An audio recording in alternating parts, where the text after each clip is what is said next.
Would you like to sell more books? Well, it could possibly be that you need to just make a few small tweaks in that little thing called a book description. Today, we're going to talk about how to write a book description that sells. Stay tuned. This is Self-Publishing with Dale, and if you want to learn how to publish books that sell and build an unstoppable brand, make sure that you subscribe to this channel and turn the bell notification on so you don't miss a single video. And I just want to say a big thank you to everybody who showed up for the live chat that we had here today. It's really awesome to see everybody showing up in full force.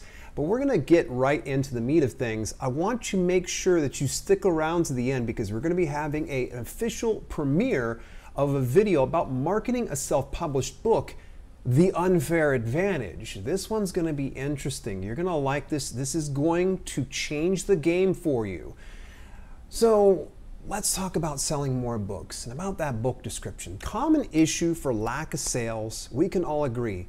Two vital things, the book cover and the book description. Now, we're just going to move the book cover off for now because we're going to focus more on the book description today.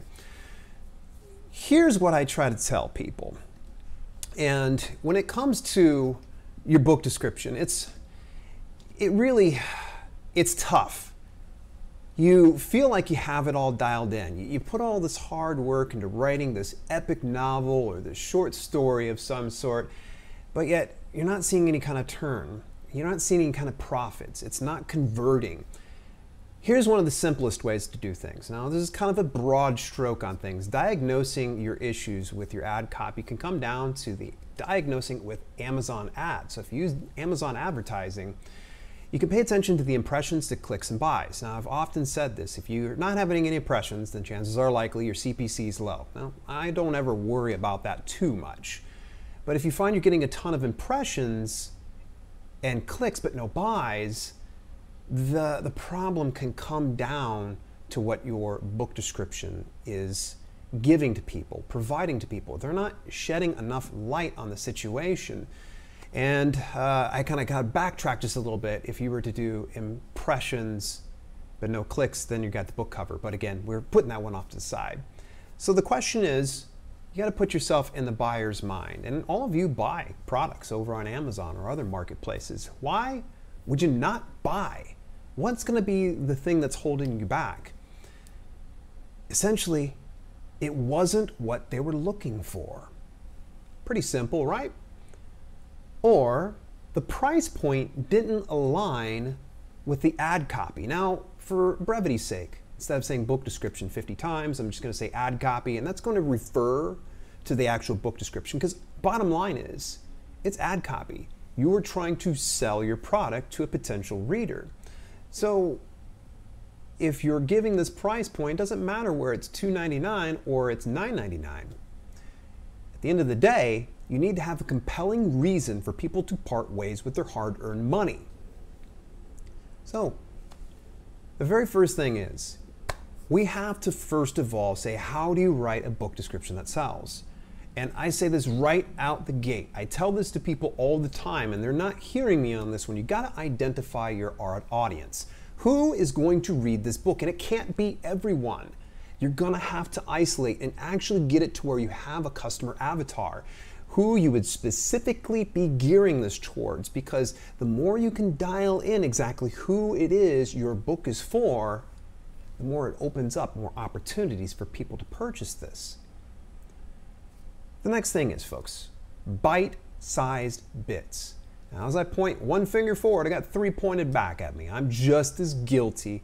Sometimes you're so proud of your work that you just put these long, big old block paragraphs. But problem is a lot of people aren't wanting to consume that. Think blog style. So if any of you actually have a blog, you're probably aware of just like the short snippets that get people on your page and consuming from top down to bottom. Because if you have these gigantic block paragraphs, instantly in the person's mind, their subconscious, they're saying, oh gosh, I gotta read this? It's true. Furthermore, think when you're doing your bite-sized bits, I want you to think about those clickbait ads. Everybody's seen these.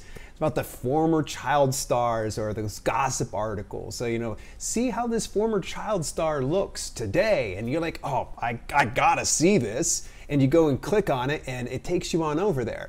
That is powerful ad copy. That gets it to where people are compelled to spend their time to read that article. So the thing's gonna be the same thing with your books. You're gonna wanna make sure it's really dialed in. Now, I'm not telling you to be bait and switch. Don't be fooling people. And like, haha, when they ask for a salad or expecting a salad and you give them a pizza, they're gonna be angry.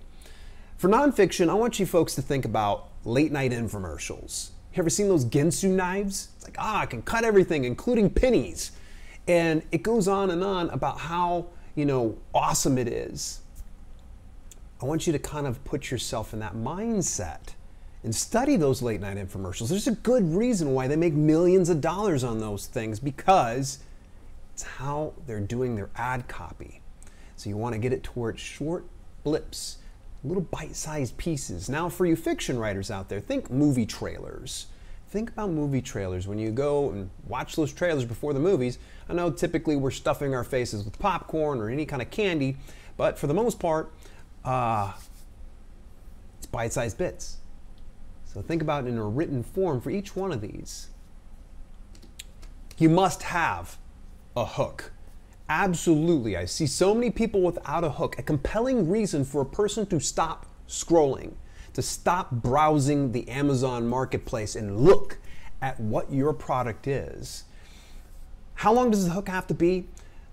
Listen, about 5 to 6 words tops. It blows people away when they're like, what? You need to kind of just keep it as brief as possible and follow it up in the next line. That's right. We're going to go 5 to 6 words. Next line, another 5 to 6 words to sink that hook even deeper in that potential reader, because you want to compel them to hit that read more and go further down on your page and go, huh, okay, I think I'm interested. Now, of course, this one, I'm just going to have to be generalized on it. It's the content, folks. For fiction, well, here, let's start this out before I even go into fiction and nonfiction. Tease the story, don't tell the story. Okay? Tease it, don't tell it. If you're telling them everything that they need to know, why do they need to buy it? You've already given them everything they need to know, and they'll use their imagination and just move on. For fiction, full character names are just unessential. I see so many people that, Dale L. Roberts III from, Columbus, Ohio. No, these are unessentials. For nonfiction, don't give them so much that they can Google the answer. I see so many times that people say, working out is really great for you. Okay. And if you take a look at cross training or CrossFit training, something like that, well, someone's just going to go, well, I'll just go ahead and Google that up. You got to build a bit of intrigue and also offer a little bit of ambiguity to where there's a little bit of question in their mind as to, okay, I can't search for the answer on this one. For nonfiction. For fiction, it's like, that sounds unique. I don't think I've seen something like this before, so I want to take a look at this. Don't be so vague, because if you're too vague, they won't care. But don't be so detailed that they know everything. I want you to think like Costco samples. If anybody's ever been to a store where they have samples, you just kind of go in. The whole purpose of those samples is for you to consume their sample and go, huh, I'm going to go buy that. Same thing is going to work when it comes to your book description. Your ad copy needs to get it to where there's bite-sized pieces and they walk through that content. Oh, there we go. I'm ready to go through, get the real thing. Next thing, restate the hook. Now, this is going to be a little different. I'm going to give you a little bit more breathing room. You can go an entire sentence on this one. You want to really focus on tying in a niche relevant keyword of some sort or two. This is the part where you can put it on in here to take a look at the recent saga of the Werebear Shapeshifter romance. You'll want to get this book right now. Just something simple. It can be a full sentence. Again, it's not quite like that hook at the very top, but you want to hook them one more time so they know what they stand to lose if they don't get your book. All right, folks. Before covering the last point, I do want to bring to your attention, and by the way, I'm not paid to say this. Brian Meeks and I hardly know each other, but I'm just going to recommend to you Mastering Amazon Descriptions. This is a must-read for any and every self-publisher out there. I don't care what type of content, fiction, nonfiction, no content, book publishing, any of these. This right here is going to help you. It's a roadmap for dialing in your Amazon descriptions. Normally I would just put like an affiliate link, but just to prove to you how much I believe in this particular book, I'm just gonna let you go ahead and look it up and purchase it. Again, I've got no direct relationship with Brian. This is an awesome read. I've actually flipped through it a number of times. There's so many case studies in this where he shows some of the book descriptions that do well after he's given some of this advice. So last but not least, we're going to go ahead into the very final thing. Remember, folks, stick around through here because we're going to be transitioning over into the marketing a self-published book premiere right after this. So you got a call to action. Okay, this seems so silly. Again, think about the late night infomercial. Some people need to be guided through the process. Most people will need to be guided. Buy it now, get it now, order it now. Simple, to the point. You don't need to go really in depth. 3 powerful words. Buy it now. Get it now. So that way people know they've been guided through the entire process. Oh yeah, I probably should get this. And they'll go ahead and order that.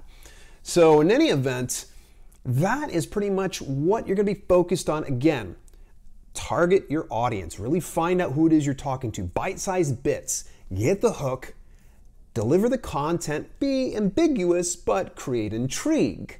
Restate the hook and your call to action. Hey, it has been a pleasure talking with you guys today about book descriptions and how you can sell more books. Make sure you visit the link right down below and join me so you can learn about marketing a self-published book. This is a unique way and you don't want to miss out on this one. It's going to send your eyebrows. I will see you over there.